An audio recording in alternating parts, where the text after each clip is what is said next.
Menyaksikan kematiannya. Setiap kali kamu makan roti ini dan minum cawan ini, kamu memberitakan kematian Tuhan sampai Ia datang. 1 Korintus 11 ayat 23-26. Injil yang saling terkait. Matius 26 ayat 26-28, Markus 14 ayat 22-24, dan Lukas 22 ayat 19-20 menyampaikan dalam kata-kata, malam di saat Yesus ditangkap.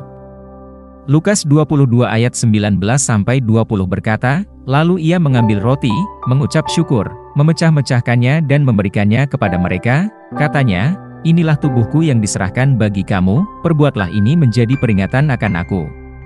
Demikian juga dibuatnya dengan cawan sesudah makan, Ia berkata, cawan ini adalah perjanjian baru oleh darahku, yang ditumpahkan bagi kamu.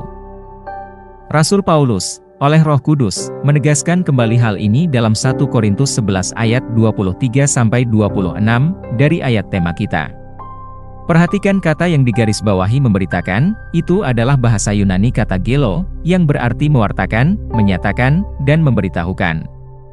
Setiap kali engkau mengambil perjamuan, engkau mengumumkan, memproklamasikan, menyatakan, dan memberitakan kematian Tuhan. Apa manfaatnya? Pertama, pahami pentingnya darahnya, yang akan selalu kita bicarakan, yang Dia curahkan untuk kita, itulah darah yang membasuh, membersihkan, dan bersaksi bagimu ketika terjadi kesalahan. Ketika kita berbicara tentang darahnya, kita sebenarnya mengacu pada kematiannya. 1 Yohanes 2 ayat 2 berkata, dan Ia adalah pendamaian untuk segala dosa kita, dan bukan untuk dosa kita saja, tetapi juga untuk dosa seluruh dunia. Darah Yesus Kristus menguduskanmu, itu mendamaikan kita dengan Tuhan yang oleh Dia kita menerima hidup, karena Dia memberikan hidupnya agar kita dapat memiliki hidup. Dia membuat surat wasiat baru, perjanjian baru di dalam darahnya. Dan surat wasiat tidak berpengaruh sampai pewaris meninggal. Jadi, kita memberitakan kematiannya, karena kita tahu Tuhan telah membangkitkan Dia dari antara orang mati, tetapi Dia mati agar kita dapat hidup. Kematiannya adalah pengesahan kehendak atau wasiat Yesus Kristus, keturunan Abraham dan anak Allah.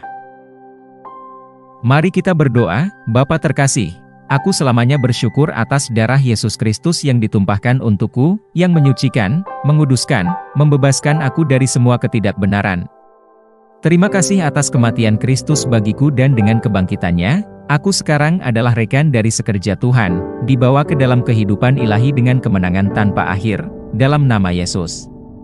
Amin. Ayat renungan hari ini terdapat dalam Matius 26 ayat 26-28, 1 Korintus 10 ayat 16.